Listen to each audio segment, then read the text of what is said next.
since we have not been. What are we doing, buddy?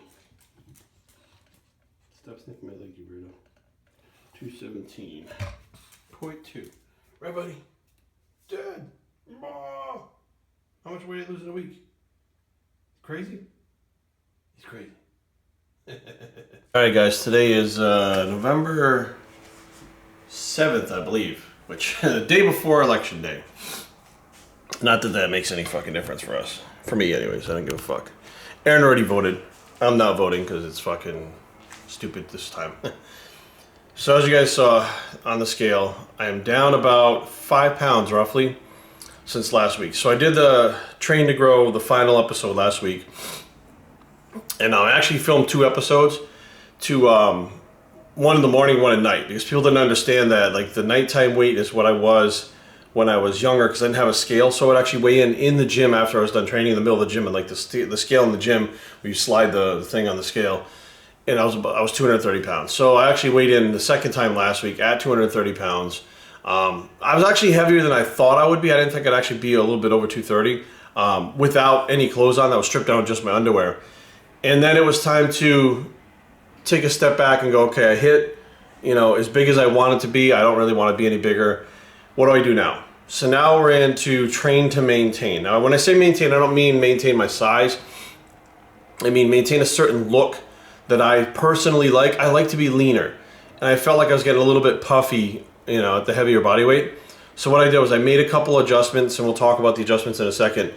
It came down 5 pounds in a week. Now, some people may say, Jerry, that's not 5 pounds of fat.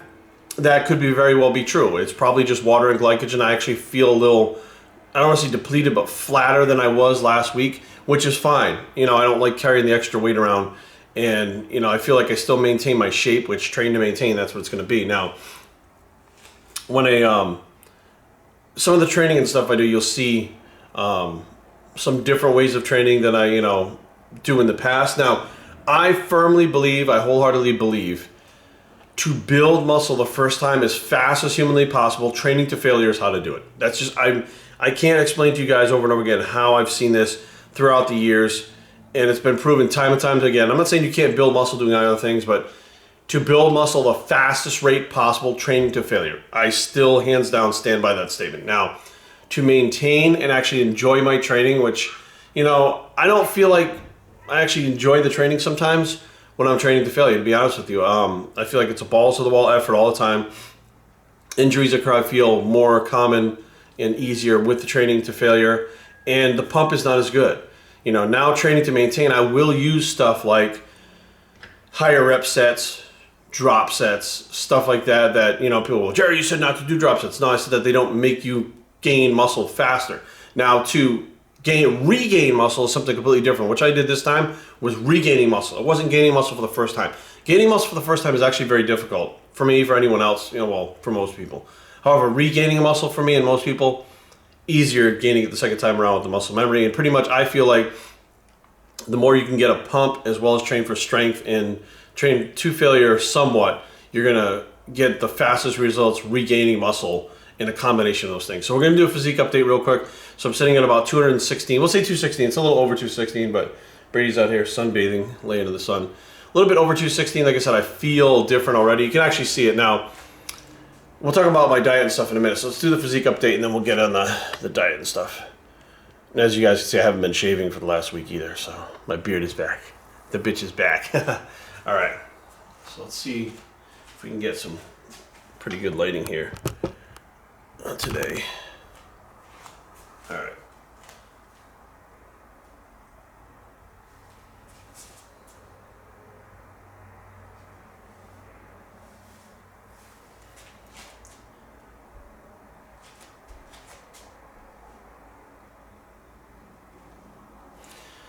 Okay, so that's where we're at 216, and we're going to try to maintain 210 to 215. I feel is a good solid weight for me, and not having like any health complications as far as like I'm not breathing heavy like I was last week. I mean, I was literally like, I'd hit a pose, I'd like flex and be like, and I couldn't breathe. It was too much, and I feel like going up to 250 pounds, although it would be really cool, people would be like, wow, Jerry's swole as shit. It's not the best option for me, so. yeah, let's get the first meal down, and we're going to talk a little bit about what we're going to be doing in this part of our journey. All right, time for meal one. Now, dietary-wise, there's a few changes that I made this week. Like I said, you know, if you're going to change the way you look, you're going to have to change the way you eat. Now, that being said, I constantly preach over and over again that diet is probably the #1 thing that people fuck up the most. People don't mind training. You know, they don't mind training. They'll train hard. First meal, let's put this up there so you guys can see what it is. Birthday cake pancakes by Nutrition Solutions, which I always eat the pancakes first meal of the day. That's just how it is. But as far as diet, most people will fuck up the diet. They'll be able to do the training. The training's not the hard part. It's the diet itself. Then what I do is a piece. So instead of a half a bar, I'll do like a quarter of a bar of Nutrition Solutions. Now last week I was doing a half a bar, right? So now I do a quarter of one with that. So that automatically cuts down my macros right off the bat in the first meal. It cuts like, I don't know, maybe 180 calories or something like that. I mean, it's not a whole lot, but it's just like the first little cut that I can make that really doesn't show up. Like you don't feel that. Like you don't all of a sudden starve or anything like that. Diet, super important. Probably the most important part that people slack on or lack is their diet. And the adjustments that I made are small. They're not huge adjustments, but a 5-pound drop, I mean, 5 pounds is, you know, something that a lot of people out there, you guys watching, would like to drop, just to 5 pounds, you know. So how do you do it, Jerry? Well, the first thing I did was I cut down on the first meal of the day. Okay, so I cut down whatever carbohydrates. Again, I'm not really tracking macros right now as I cut them down. Like I was tracking through the whole T2G. So now instead of actually tracking the macros, what I can do is actually change just a few of the variables in the food-wise, and that automatically changes the macros. So just by cutting that down to a quarter of a bar in that food right there, automatically gives me that drop that I would need body weight wise calorically, right? My pre and intra workout, which is intracell, I was doing 2 scoops before, 3 scoops during. That's 50 grams of carbs that I wasn't getting in before. So that pushed my carbs up to literally just under 400 grams for the day. So now at the lower body weight, I don't really need as many carbs to produce as much energy. So I drop it down to, so that was 5 scoops, I drop it down to 3 scoops now. So I just take a scoop out before and a scoop out during. So it's 1 scoop before, 2 scoops during. That's 30 grams of carbs. So automatically you're cutting carbs right there. And the main thing that I cut out was my post-workout shake. So I was having the carbs during, and then my post-workout shake was 2 scoops of real food from 5% and a scoop of protein. So rather than do that meal, which is a shake right after I'm done training, I come home and eat instead. So I was having that shake, then I was coming home. Like I was literally putting the food in my body, and I felt like the food was up to here. Like I'd have indigestion sometimes and like kind of burp up the food like all the time after, you know, my workouts basically, because that's when all the food was, you know, at its highest amount. So I was trying to get the food in pre, during, and post-workout was most of my, you know, my carbohydrates and calories right then and there. After that, I would have a couple meals and a shake, you know, depending on if I was training my clients or I was home, and that would pretty much be it for the day. So a lot of my nutrition is taking place around the workout, which, don't get me wrong, I'm not suggesting that. There's going to be people like, well, Jerry, you said to do this, you said to do that. This is what I'm doing for me.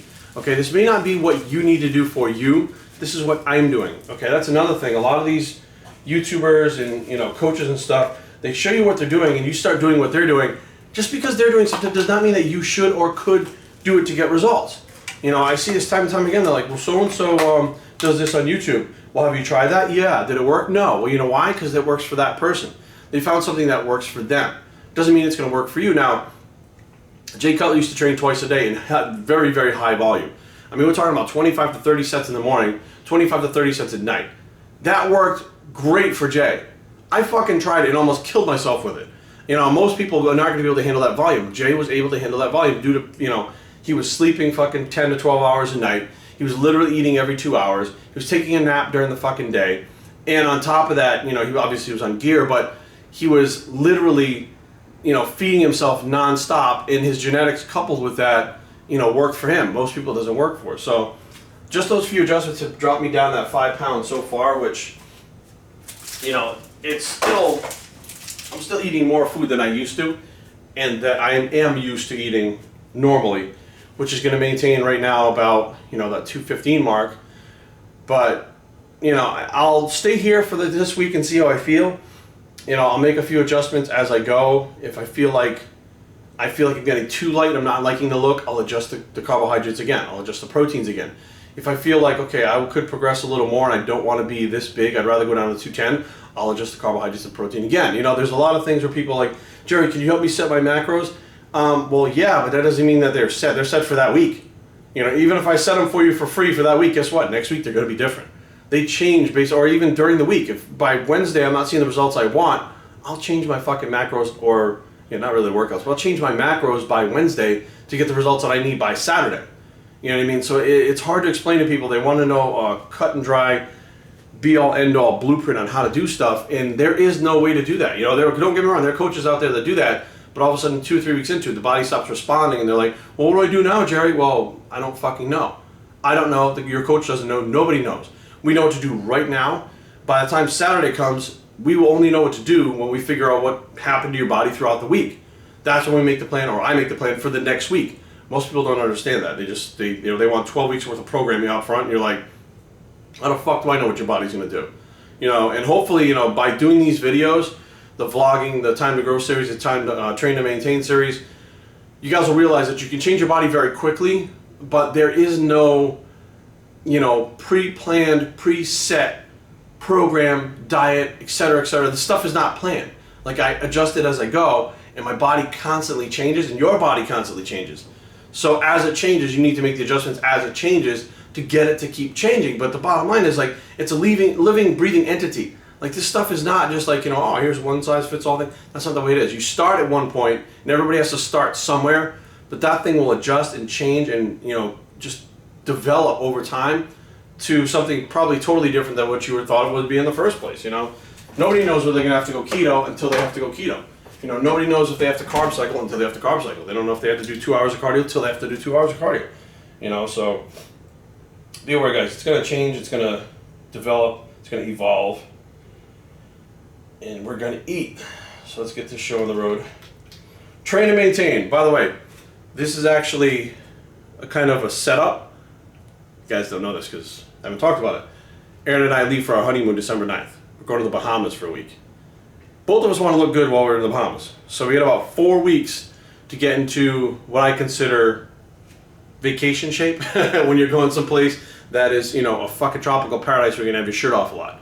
So in 4 weeks, I want to be a little bit sharper than I am and feeling good and not fucking sucking wind when I move around. So when I go on my vacation, which is my honeymoon, which is the only honeymoon I'll ever have, I feel good. So thanks for watching. Let's feed Brady. Let's eat. We're out. So, what are you doing? Oh, you got your blue bone? That's your favorite bone, isn't it? Yeah. Are you training to maintain too? You don't give a fuck, dude. Here. Bone. Bone. Bone. Get it. Yeah, right. Still getting used to the new car a little bit. I'm using these backup cameras. I didn't have a backup camera in the fucking BMW. This thing is so much easier to back up with these fucking cameras. Let's close your garage. Not that there's anything fucking anybody could take in the garage anyways, but fuck it. Oh yeah, so I forgot to use the camera. Fuckers. His workout is going to be back and chest today. And I trained those 2 big body parts, which I know it's kind of random to be doing those 2 body parts, but I've been doing that for probably 4 years now since I was training with Phil Hernan. So it's a good upper body pump, I feel. It is hard to do those 2 body parts, but I feel like you know, the back and chest split itself, like one day all back, one day all chest. Like, I don't like to do the bro split. Like, I like to train body parts multiple times a week, so this allows me to do that. So to this week, chest and back will actually be trained twice this week, whereas just last week, shoulders and arms were trained twice. So today will be more of like a power, not a power, but a strength type workout, hypertrophy range with some drop sets, and then we'll really hit the higher volume, like higher rep, like 30 to 50 rep sets on Friday, which will be the second workout for chest and back. it's kind of split up throughout the week, so let's get in there and get shit done. Alright guys, we're going to try this again. It worked out pretty well last time. We did some voiceovers during the training. We started out here with seated cable rows, 4 sets. This is the last set here. It's just straight sets, nothing fancy, none of that shit. You know, the first exercise in the gym, usually we try to get a feel for the way the session's going to go, whether or not I feel strong. Of course, I'm, definitely using constant tension through the whole way in this, not really going too far forward to pull my spine out of position, squeezing when I get it to my stomach. To me, this would be a full range of motion as long as my arms are extended and I'm not rotating too far forward. Always concentrating on protecting my lower back. So I do have lower back problems and have for years. And it's like that basic staple exercise that, some kind of row you're going to include, obviously. From there, we move on to the close grip pull downs. No real specific reason why I started with the close grip rows and close grip pull downs. Just felt like it this day. And again, I'll go up to a certain point, try to get as full a range of motion as I can until I feel my rotator cuffs start to stretch a little too much, and I'll pull down and squeeze. So it's a matter of feeling like that range of motion and not put myself in the position of injury. Like extending my arms all the way for me is just a bad idea at this point. And it doesn't do anything to help my back development or ruin my back development if I'm getting that type of range of motion. So I'll get to a rate about maybe a rep or two before failure, as you can see there, and I'll just call it quits on that. Alright, this one is like a machine that not every gym has. The gym in Rockville doesn't have it. I feel like I can really kind of contract the lats, but at the same time, like my mid-trap. You can see the mid-traps contracting on the way down. And I'll go a little bit lighter and really squeeze on these, like 12 to 15 reps. Sometimes I go really high reps with these, it just depends, but it's not one of those movements that you can really get down and dirty and throw some heavy iron around, but you feel it completely different than any of the other exercises. Honestly, for a while I thought it was stupid when I saw people do it until I gave it a try. This is another machine, it's a pull-down machine that every once in a while I use. It just has a different kind of feel to it than a regular pull-down. Like my arms kind of, the way they pivot down, I can squeeze the mid-back and the bottom of the traps a little bit differently than if I had a regular bar or a chin-up or something like that. And again, there's different machines at every place, and depending on where I'm training at, I try to take advantage of different machines that I may not have at the other gym when I'm training there, and something I can just feel a little bit differently. Not really for variety, but I try to feel where everything is working. A regular stiff arm pull down to the cable, I have to check and make sure the camera's angled right. Check that fucking camera angle. These are basic cut and dry. I don't really do these heavy. This is where I actually tore my rotator cuff doing pullovers the first time. So I go really light, a little bit higher reps. By the time I get here, my back's pretty fatigued, and I'm just concentrating on squeezing that bar down with my lats. Really good finishing pump with this movement.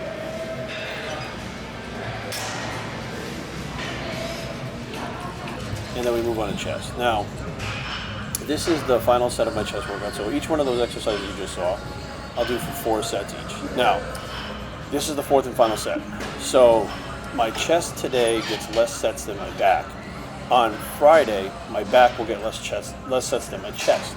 So what you're seeing is more of a high intensity kind of workout for chest today, and it'll be more high intensity on Friday for back with higher volume for chest. Now, I use this machine specifically because it did not hurt my rotator cuffs. When I was getting ready for Team U, I did pretty much all dumbbells for that whole prep. You guys can hear Brady running around back there. And it was bothering my shoulder the whole time. So I kind of looked around the gym and tried to find something. If you notice, my grip is a little bit different on there too. It's almost like an in-between grip on the handles itself. And what I'll do is I'll pyramid up through the first 3 sets. On the 4th set, I'll drop some of these. And this machine actually hurts my shoulders the least amount of anything in the gym. Less than hammer strength, less than dumbbells, less than everything. So it's kind of like my staple, basic go-to chest movement every time I train at this gym. It's I believe it's a Life Fitness machine, I think. I'm not really sure, but you can see there's a couple different grips. And if I put my hands in the regular traditional grip, it's an overhand grip, it really hurts my shoulders. If I put them straight up and down, I feel like I get more of a pull from my shoulder and my elbow, but if I raise my elbows a little bit and make my grip kind of in between, my hands are kind of like on an angle. You can see right there, I really feel it on my chest, and it takes it off the elbows and shoulders, and I get a good pump with it. And since it's a machine that's a pin selector, I can do drop sets from the whole stack all the way down to like 1 plate if I wanted to do them. And it's just concentrated on squeezing and pumping and squeezing and pumping. So you do get a strength hypertrophy workout with this set like that, but you also get that pump set at the end too. I mean, I think there's like literally 30 pounds left on there right now. And as I squeeze and try to keep that constant tension, it just burns and it starts to fail, and it's just fucking, it's excruciating.